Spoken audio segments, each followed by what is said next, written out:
Here we go. So we have Matt Collins today joining myself and Ian on the Power Platform People Bite Side. See, I can't even fucking say it either. Yes, Power it wasn't just Platform me. People Bite Size Podcast. Yeah, we're renaming that next week. So how are you? Anyway, Matt, how are you doing? I'm good. I'm happy to be here. How are you guys doing? Very well. I have PT in an hour, so I'm loving this chat that we have at the moment, and I'm going to get my sweat on it and feel pain for it. Yeah, and I was meant to be at the NFL podcast recordings tonight, but my wife decided that take that would be more fun for her to go and watch, so I am not bitter in the slightest. So, for anyone, Matt, who does not know you, do you want to just give everyone a wee bit of detail about yourself, what you do, where you work, I was going to say what's your kinks, but what gets you going? Okay. I'm Mark Collins. I'm a CRM or D365 consultant. I work for a company called TSG, Technology Services Group. I'm remote, so I'm home based. I'm from Manchester myself. And yeah, I love all things Dynamics 365, customer engagement, or Power Platform, and just love learning and figuring out new things. I love at the moment that no one knows what to actually call CRM, CE, Power Platform, Oh, well, D365. It's nuts, isn't it? yeah, we're not alone Dynamics now. 365 for customer engagement. Yeah. Yep. But then when you start talking about the Power Platform and how that includes some parts of Dynamics 365 customer engagement and all these UGs that are all struggling with naming conventions, it's not very straightforward anymore. No, and then it all sits inside Microsoft 365 as well, because that's part of Microsoft 365, Dynamics 365, and Office 365, or something like that. So technically at the moment, the Power Platform consists of Power Apps, Flow, and Power BI. That is the official categorization of it. However, by the time this podcast goes out in about 45 minutes, it will have changed. Yeah. Yeah. Goodbye, MVP. Yeah, well, that's See you. under Bye, NDA. Can you Mark. talk about that? Goodbye. So how long have you been working in Dynamics then? So I started off in Dynamics, I think probably a lot like most people that are in this field. So about 8 or 9 years ago, I kind of left uni and got my first job working on a help desk. And the internal system that we used was Dynamics CRM. Back then, it was version 4 on premise. And although the company used CRM as a product and it was kind of a business critical system, there was basically no support in house. There was nothing in house for development support. So one day, my boss kind of turned around to me and said, "Oh, you came from university, you know stuff about computers. How about you take a look at the CRM system and see if you can make it do this or the thing?" And it just kind of progressed from there. So it was never my official job title at my old company. It was something that I did most of the time on the weekends or after work, building, customizing, configuring, training people. And then one day, my boss turned around to me and said, "Did you know we could make money doing Dynamics?" And it was kind of like a realization to me. It's like, there are job roles out there doing this sort of thing, because it was what I really enjoyed doing in my job. So took the leap, joined TSG, where I am now, as a support consultant, just so I could learn, because I'd essentially gone through a lot of phases. Like I'd gone through CRM version 4, 2011, then upgrade to 2013 online and 2015. So I'd kind of gone through a lot of phases, but there was so much that I didn't know. So I moved to TSG in a support role, just to kind of learn and gain that knowledge. And now I'm a CRM consultant, so I get to build and deploy and play with all the new toys, which is much more akin to like what I used to be doing. And yeah, it's kind of, I feel like that's a very familiar role for a lot of people. Like a lot of people kind of come in at that end user point, Yep. and then transition to super user, and then sort of go on from there. I think that's it. Certainly CRM, as you say, it's most people's avenue into it. And we've just spoke with many people about it, and there isn't really a formal process. It's not like you go to uni and learn CRM. No, You but kind of fall into it, definitely. How long is it that yeah, you've been at TSG? I can't remember. So me and Matt started TSG around about the same time, and I can't actually remember when it was I started there. it I've was moved a few jobs yeah, since, but you've just a stayed. couple. Yeah. Yeah, so I started at TSG, I think it was September or October 2015. So I've been here about 3.5 years. And yeah, we started on the help desk together. So when I started at TSG and when you started at TSG, support was in this transitional phase where the old staff were kind of moving on, and we had this brand new team came in, and me and Ian just clicked instantly. So I've known you for 3.5 years now. And I've had about that Um, many jobs in that time as well, 3.5, 4.5 yeah, jobs or something. yeah. So I stuck around because I don't like change. But it's coming up on. I always make this joke that I've never actually been in a job longer than 5 years. I worked in a bar for 4.5 years and worked at my old company for 4.5 years. I'm at 3.5 years, so I just keep tempting, like pushing my boss about it, just like, I've been here for 3.5 years now. You've only got a good year out and we left before I need to move somewhere else just because of, I like patterns. So, I'm surprised I've not been nipping your head more about it because obviously my situation, I've changed jobs a few times since for various reasons, family, personal, and just different opportunities and things like that. If anybody that should be telling you to change jobs, it should be me. I should be like, come on, do this, do that. But I know that you're really happy there, or you have been really happy there, and things like that. And you've got from it, you've definitely got a lot of loyalty to them and things like that. And it's awesome. It's really, really good. yeah. They've certainly helped you grow as a business for sure. Yeah, I'm a very loyal person, and although there was kind of a transition because I started off in an office and then I became a home worker, there was this very sort of almost a dark time, almost where I had to adjust to life of not going outside, Is that not like when I not in left like TSG as well? Not that I'm blowing my own trumpet here. yeah, well, there's a little bit when you left as well because, like, I had like my best friend, that your work bestie. You come to the office and you're like, oh, you're there, and even though we were both remote, it was Yeah. still kind of like I had my work bestie that I could just call up and have a chat for half an hour while we troubleshoot something. But yeah, I went through this kind of dark time with becoming a home worker and the idea of not interacting with people on a day-to-day basis and not seeing people. So I went from an office of like 90 where I knew everyone and knew like their kids and stuff like that, changing jobs and then becoming a remote worker where it was like, right, I've got no one and sort of like I don't really leave I think I counted once, I didn't leave the house for 7 days, and on the seventh day it was to take the bins out and that was it.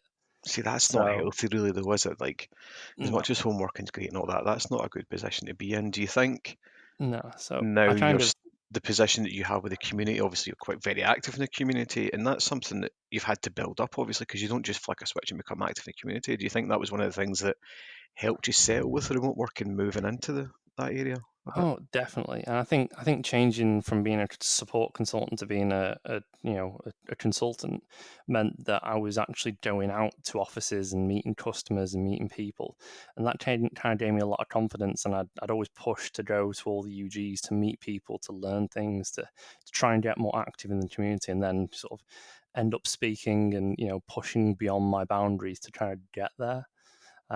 Because I look up to all these people like rock stars, your Sarah Critchleys, your Scott Giroux, Adam Veros and stuff like that. They're the rock stars of like my world at the moment.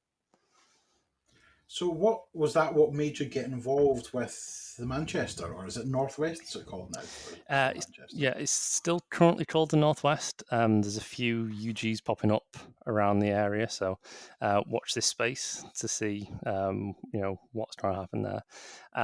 But yeah, Manchester is where I'm from. I'm born and bred here.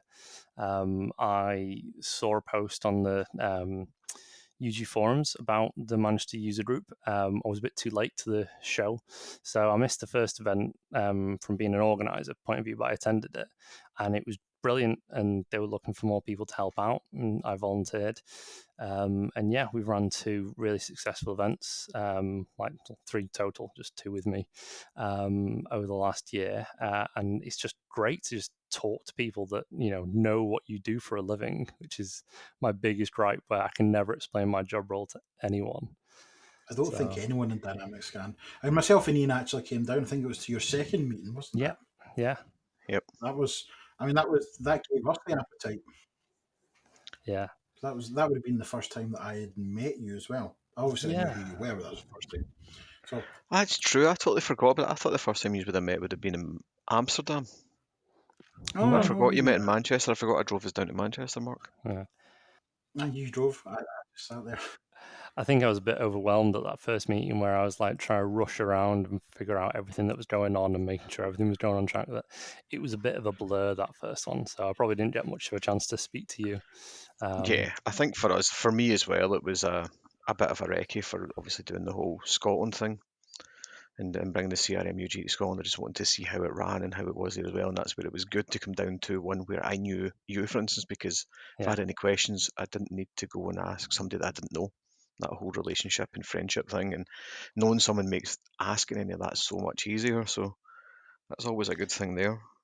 Yeah, it's always nice to have that familiar face as well. Oh, for sure. So. So from Manchester, you done a little bit of presentation there, didn't you? Kind of intros, outros, and stuff like that. Yeah, closed out the show. It was the first UG that I'm aware of that actually recorded the whole event as well. So we recorded the thing, so I got to see my outro being played back in the stream that we took as well. But that was all thanks to Microsoft and David Reed for setting that up for us. That's all good. That's one thing I don't like doing these podcasts is the editing and listening back to it because I can hear my voice. I don't imagine, I don't even attempt to understand or empathize with what it's like to see and hear myself at the same time. I was just say, yeah, it's just really good feat. I'm like my own worst critic, so I'm like looking at myself like, how many times did you say How many times did you say ah? What's your body language? What's my body language like? It's like, how can I improve next time? And that's always my next goal. It's like always improving and always becoming better. You must not have given yourself that hard a time because you went to Amsterdam with the CRMUG I did. and you presented there. But how many sessions did you put yourself forward for? I put 5 sessions forward, and only 3 of them were accepted. So I'd be putting one hoping it didn't get selected, but anyway. Yeah, I did speak to people. I spoke to Ryan McLean, and he was saying that I was like, how many sessions did you put forward? He's like 1. I was like, and you got accepted. Because I was talking to Andrew Bivy, and he's on the committee for like finding out, like determining who speaks and when. Excuse me. And he was saying, oh yeah, we had like so how many hundred applications for like 100 spaces last year and something like that. And I was like, oh no, I'm going to need to like try and hedge my bets a little bit. So I put forward 5 thinking great. And then the last couple hours, like, I really hope these ones don't get selected. I'm much more comfortable with my first couple. And yeah, the first couple were rejected and the rest of them got picked up. And I was like, okay, so time to learn, time to knuckle down and do some more work. Okay, that's fine. It's so you, like, in that way for me, it's the whole, I will do it. I'll do a good job. In fact, I'll do a really, really good job that I will push myself massively out my comfort zone, make sure it's perfect, and then fret over it for such a long time and still smash it.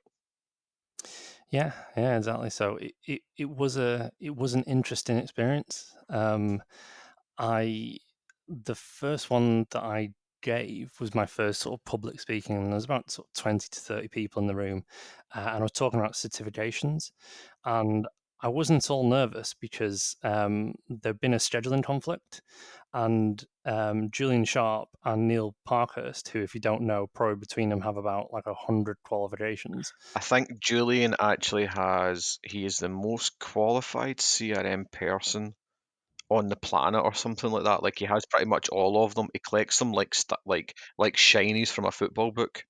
Yeah. Yeah, we spoke to him before in the podcast, and he said at that point, was it not something like 83? I don't know why that number springs to mind, but he had some ridiculous number of certificates, and then obviously Neil does a lot of training and documentation around the certificates. So they were presenting at the exact same time on the exact same topic that I was. And I was like, oh, great, no one's going to show up. But like, I got about 20 to 30 people in the room. So I was like, right, okay, no pressure now. I'm the expert in the room. I know what I'm talking about. And I did it, and it went great. And I came out the room and didn't realize that whole like adrenaline dump straight afterwards. So I was walking around in a daze, and I bump into Sarah Critchley, who just turns to me and says, "You're right, dude." And I just go, "Oh, fuck," sort of thing, like, F bomb straight away. She's like, "Nice to see you too." And I was like, "No," I was just so dazed and confused. I didn't know what was going on. And she kind of dragged me into another session. And I sat next to her and just thinking, what just happened? But then the next two sessions, I was absolutely fine afterwards. It was that initial hit that I just wasn't prepared for. Honestly, I don't. I still get that.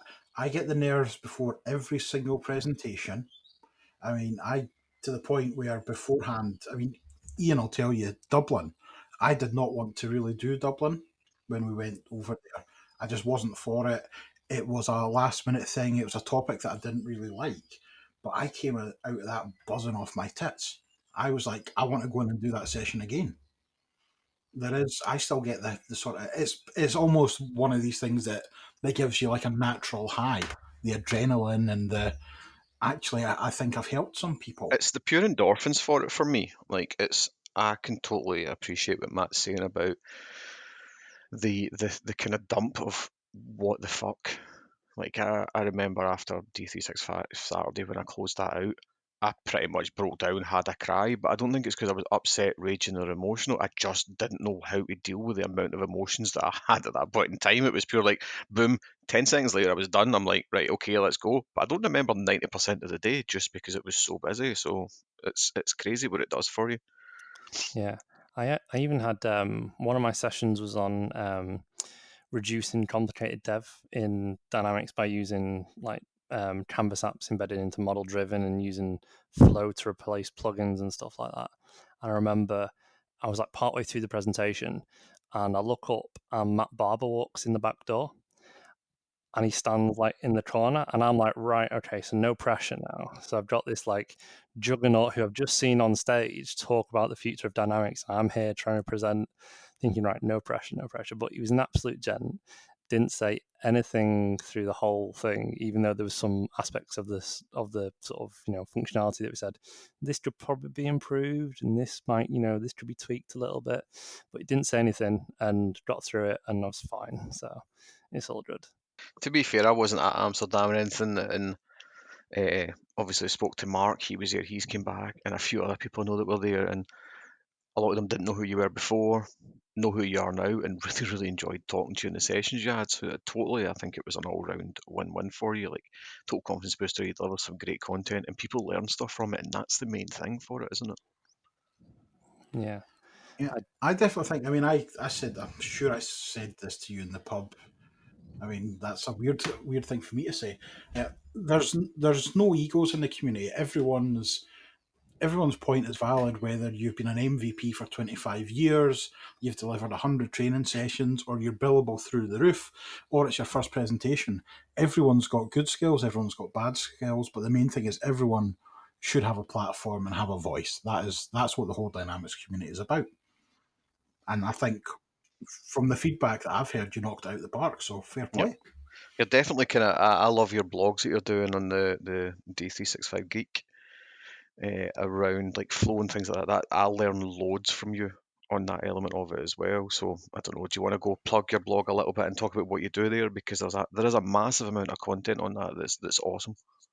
Yeah, so the website is d365geek.co.uk. Go to it now. I started this blog because I come from the background of not having any formal training. So I wasn't trained professionally in Dynamics. I didn't go through training courses. Most of that end user stuff that I did was just me trial and error and then just trying to find it on the internet. And that's why I decided that wouldn't it be great if I wrote down some of these things so that other people can get at least a little help. So if I help one person with my blog, that's me happy. Or even if it's just for you to reference at a later point yourself when you forget. I was gonna say I actually reference it a lot because I keep forgetting how I built it. So I keep going back to my.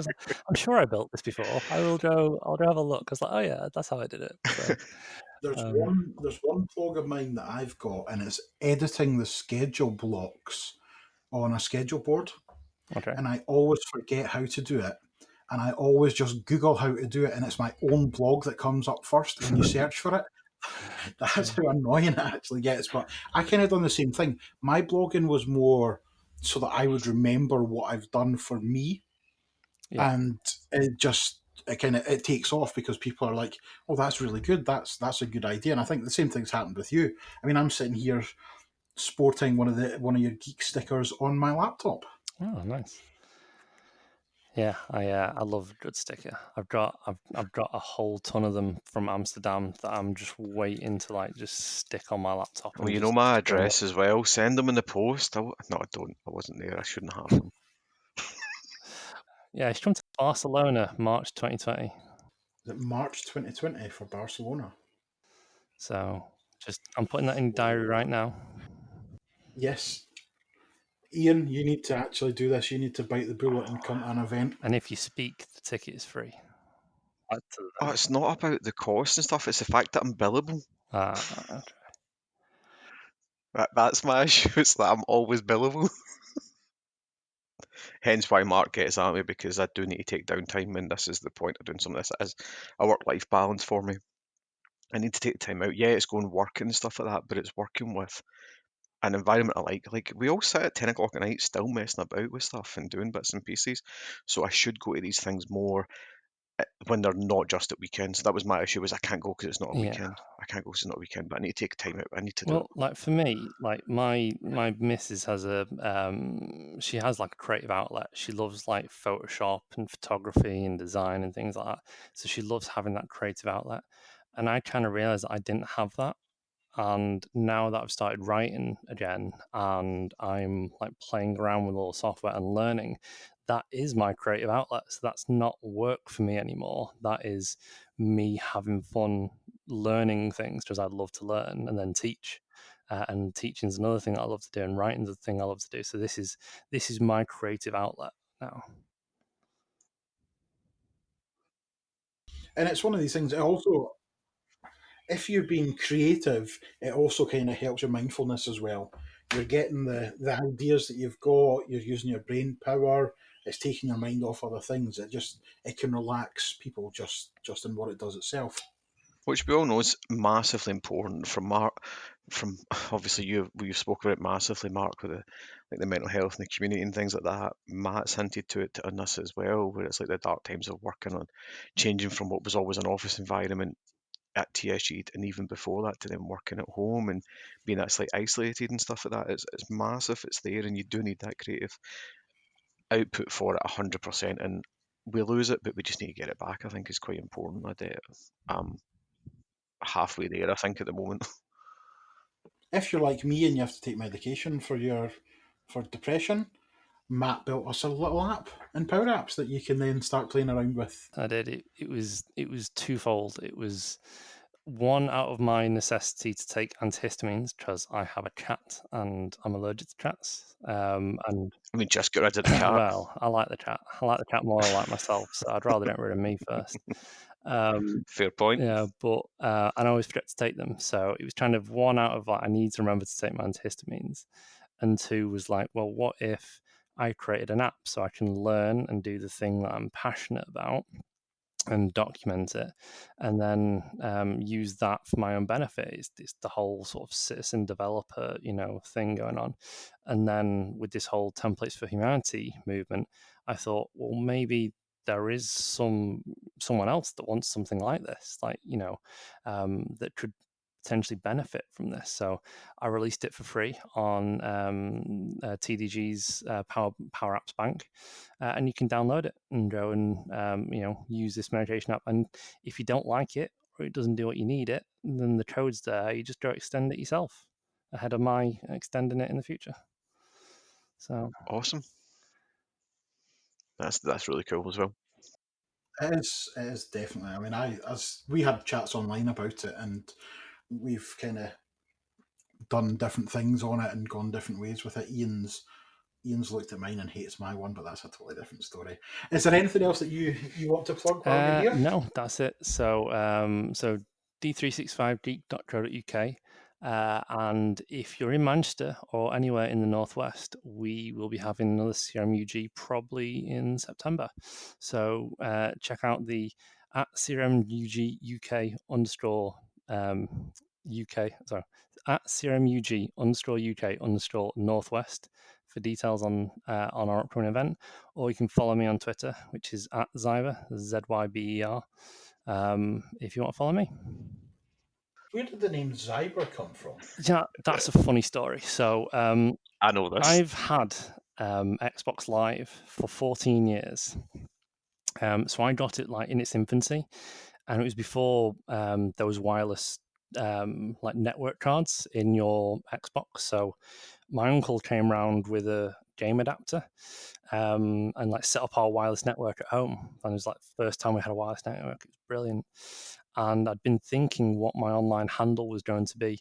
And I came up with this idea of like I like computers and the web and stuff, and I like Star Wars. So I thought Cyber Jedi, like CYBER. And as he was there looking at me setting up my gamer tag for the first time, he's like, why are you using a C? I was like, well, what else would I use? He's like, put a Z in there instead. And I was like, okay, let's do that. And that's just stuck for like the last 14 years.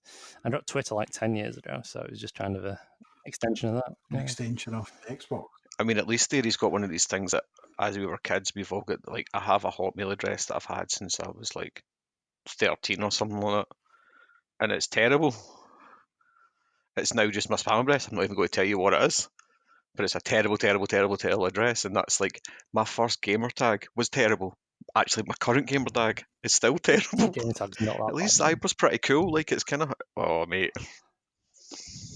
It's like a hackers one. I just imagine you on like the TV show, Yeah. the film Hackers, like Dade Murphy and Zyber. Yeah. hack the Gibson, hack the Gibson. Hack the world, man. Yes, Hack the planet. Man. it is one of my favorite. One of my favorite Yeah, all-time early films. Angelina Jolie and what's his name? Iliad, not Iliad. The guy that was played Yeah. Shaggy and Scooby Doo's in that film as well. Yeah, That's the Matthew one. Lillard. And all the hacking through public payphones and Yeah. stuff as well, like hooking them all together so as you've got like really, because across different networks and stuff or whatever. So, Yeah, okay, yeah. right. You watch that now and you just think, what's a Honest. payphone? Like, you know, Yeah.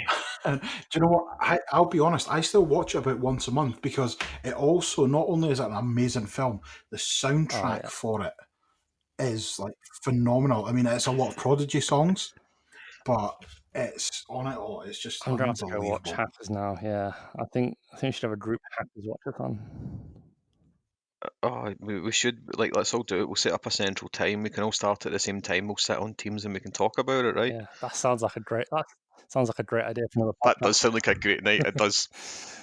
It does. Let's do a live streaming podcast, but we all watch a movie and we just have And we Teams on there and we can all talk We through just chat Teams. about it as well. Like, oh, look at you can see the strings on that one. Look.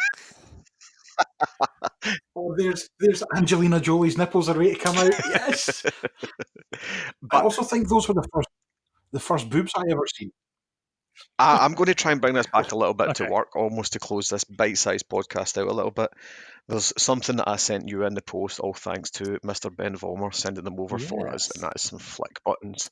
I definitely am looking forward to seeing what you do with yours and how you blog about it. Well, And I would like to challenge you on it, but I don't really know what to challenge about. I think you maybe have already done something with it, but I think that's going to be I really cool. started playing with the flick button. I've not had a chance to open up the other two yet because life's crazy for me at the moment. I'm like recording this and then I need to like pack for my stag do tomorrow. But I've started playing with the flick. I've set that up. I've got a couple of ideas of what I want to do with it. But it'll be a surprise for the future. Maybe something that I'll show at a future UG, which you may need to come down and witness for yourself. Oh, that if that is the case, that is where I will accept that side of the challenge. As to the other stuff you mentioned, the MX chip and stuff, yeah, for the connected field service and IoT stuff, Yeah. that's definitely a different kettle of fish. The flick ones, really cool setup and still be connected field service stuff, or something else, because obviously it can trigger a flow and stuff. So it'll be cool to see what you do with it. Absolutely. Like, stay tuned for blog posts about that. But thank you very much, sir. Awesome. Well, thank you very much for that. Oh, thank you for having me. Enjoy the rest of your evening. Cheers.